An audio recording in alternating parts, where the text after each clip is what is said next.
rid of these once and for all at some point, I hope sooner than later, but in the meantime, you're all doing the right thing, and that's what we gotta do.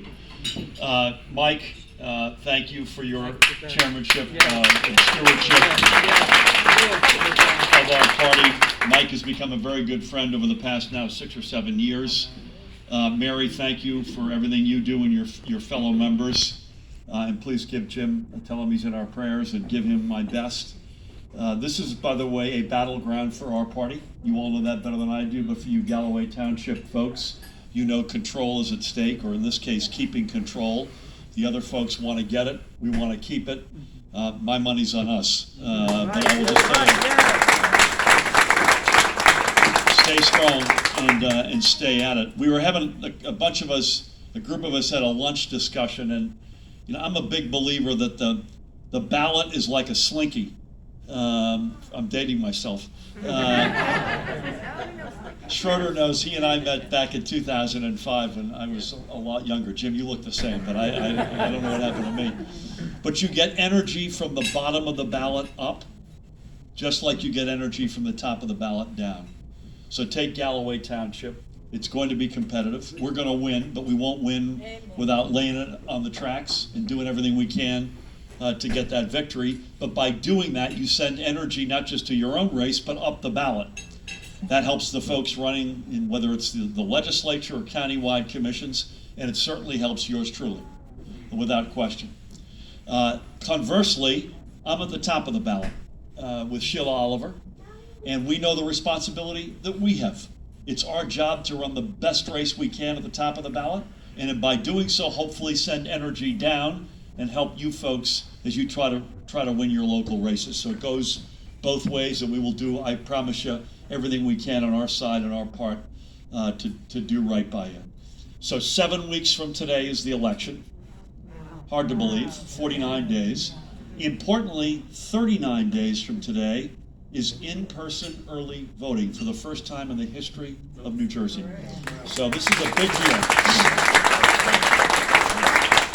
So beginning on October 23rd, which is a Saturday, there are 9 straight days that you can vote in person instead of having to wait for November 2nd, or alternatively, you can still always request a mail-in ballot and mail that in. That's always still available to you. So this is one of the steps we've taken to open up democracy, and I'm incredibly proud of that. And I think it's going to be a game changer for us. But, and here's the big but, this is a new habit. We got to build our muscle memory. This is something that New Jersey's not used to. And so we're going to throw an enormous amount of energy into shining a light on that. I'll give you an example. I'll bet you more than even money that my wife and I and our kids vote on that Saturday, October 23rd, to attract some focus on the fact that, hey, wait a minute, you can show up and vote early. Mike and Audrey are going to do a great job at the county level. Mike Delamater is our political director for the campaign. Justin O'Leary is our political director for Atlantic County. They're on our team. Make sure you get to them. We're working very closely. I tell you, I think the relationship, Mike, you tell me if you disagree, between the county, and I would say including local races and municipal races, and our campaign, the so-called coordinated campaign, is as good as it's ever been, at least in recent memory, and I'm proud of that. I think we all deserve a credit, but also acknowledgement that that'll be a 1 + 1 = 3 outcome. So politically, Mike said this. Everyone says, hey, you seem like you're in good shape, and all the numbers look good and all that. And my answer is the political graveyard is filled with candidates who heard that and put their feet up. And we're just not going to do that. We're running like we're 10 points behind. We're racing in to see you all today. Thank you for taking that sweet, juicy time slot of 3 o'clock on a Tuesday. You know, there were 12 other municipalities who wanted this time slot. Just want to make sure you know that. But I'll be racing out after this to raise some money and then go up north to my own county and raise some more money. We're running like we're behind, like we're meaningfully behind, and that's what you'd want us to do. After all, no Democratic governor has been reelected in the state of New Jersey in 44 years. Yes. Wow. That's a fact. Brendan Byrne is the last Democratic governor to be reelected in the state of New Jersey. People hear that, particularly from out of state, and they say, wait a minute, you guys are so blue, and all. Well, it's true. And I think it's at least in part because we are one of only 2 states in America. This year, obviously, California with a recall today, by the way. Keep them in your prayers. But we're normally only one of 2 states with Virginia that has a gubernatorial election the year after the presidential. So we're always either a reaction to or a referendum on that election. And I don't know how you felt about that election, but that was, I think we could say charitably, the most historical, unusual presidential election in our country's history.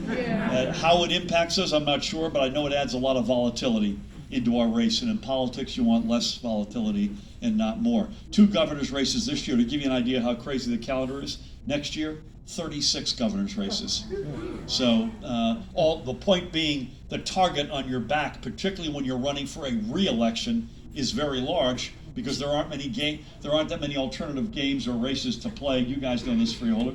There aren't that many choices for the other guys to throw their money, and they would love nothing more than to take down an incumbent running for re-election. So I cannot thank you enough for your help on the political side of my life. It means more than you know, and I promise you, you all will do everything you need to do in Galloway Township. I'll do everything I need to do at the top. We'll come down, meet in the middle on the ballot, and it will be a 1 + 1 = 3 on November 2nd. Now, a couple other, some of you have asked me about some governmental stuff, and I'll just give you a quick summary in my day job. I'll put on my day job hat. Boy, I'll tell you this, as Mike's alluded to, there's no playbook for some of the stuff that we've been going through, right? Once in a century pandemic, Mother Nature rearing its head in an unbelievable way, Afghan refugees, which we're honored to take, but there's no playbook for that. Just one thing, it seems, after another. On the pandemic, it's not as good as it was 2 or 3 months ago, and I fear it's going to get worse before it gets better, but it's light years better than it was early on and in that second wave. So even when it gets worse, I don't expect it to get anywhere near how bad it was. And I'm proud to say I wouldn't trade our hand with any state in America right now. We're among the most vaccinated. We are the most vaccinated large state. The states that are ahead of us, I don't think, could have a population that maybe they're the size of Atlantic County, but they're not the scale of New Jersey. And I'm incredibly proud of that. We have the lowest. Thank you. We have the lowest percentage of ICU beds occupied by COVID patients of any state in the country. And please God, it stays that way. But having said that, we still have 1,137 patients in the hospital, and sadly, every day folks are dying, and there are folks in ICU. So please continue to be careful. Wear the masks inside. Please God, get vaccinated. We're going to have news on the boosters on Friday. I was just on with the White House. They're not giving us a whole lot of notice here, but that's because they want to make sure they get the science right. But they claim if we're going to go with that booster shot, it could be as early as next week. So we're not clear yet on who's going to be eligible or on what basis, but stay tuned on that front. And we said from moment one that public health creates economic health. We know other states said, the heck with it, we're going to open up and let the chips fall where they may. Butch is nodding knowingly, and good to see you again. I don't know where we'd be without Butch. I just have to say that, get that off my chest. Mike called him the heavyweight champ, which I love.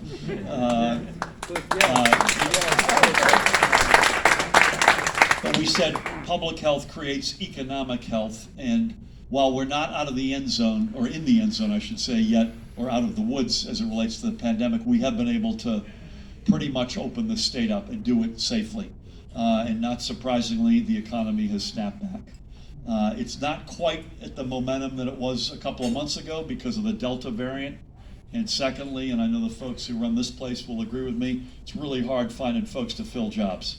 And I'm sure you've all seen that in your own lives. The labor market is gasping to catch up to the economic recovery.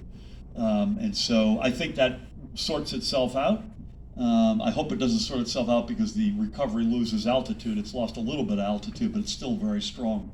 And I will just hearken back and have you look back at our state's recovery from the Great Recession under Governor Christie. We were the last state in America to recover.